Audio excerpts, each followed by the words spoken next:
ഇന്ത്യയിൽ ചരിത്രത്തിലാദ്യമായി direct selling കമ്പനിക്കകത്ത് ഒരു ട്രേഡ് യൂണിയൻ വരുന്നത്. അതിനുശേഷം ഈ മേഖലയെ കുറിച്ച് പഠിക്കാൻ എല്ലാവരും തയ്യാറായി. INTC വന്നു, CIT വന്നു, BMS വന്നു, STU വന്നു, ഉറപ്പുവിടുന്നു, HMS. അങ്ങനെ 6 തൊഴിലാളി സംഘടന ഈ മേഖലയിൽ പ്രവർത്തിക്കാൻ തയ്യാറായി.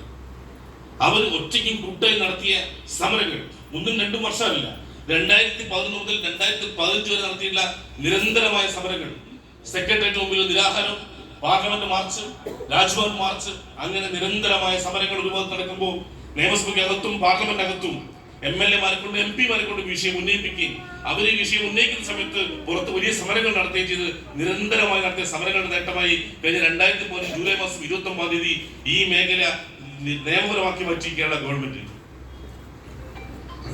അന്ന് ഈ മേഖല നിയമപരമായി മാറിയ സമയത്ത് ഈ മേഖല പ്രവർത്തിക്കുന്ന തൊഴിലാളികൾക്ക് പ്രത്യേകിച്ച് സെക്യൂരിറ്റി ഉണ്ടായിരുന്നില്ല.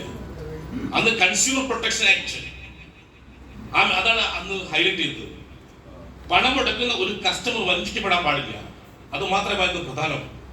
എന്നാൽ അതിനുശേഷം ഇങ്ങോട്ട് ഈ മേഖലയിൽ പ്രവർത്തിച്ചു കൊടുക്കുന്ന ആളുകൾ നാട് ഉണ്ടായി കൊടുത്ത നേട്ടം, സർക്കാർ ഉണ്ടായി കൊടുത്ത നേട്ടം അത് മനസ്സിലായ സമയത്ത് ആ സമരങ്ങളുടെ തുടർച്ച വീണ്ടും വന്നപ്പോ ഈ വരുന്ന ഫെബ്രുവരി മാസം 19-ാം തീയതി ഒരു അത്ഭുതം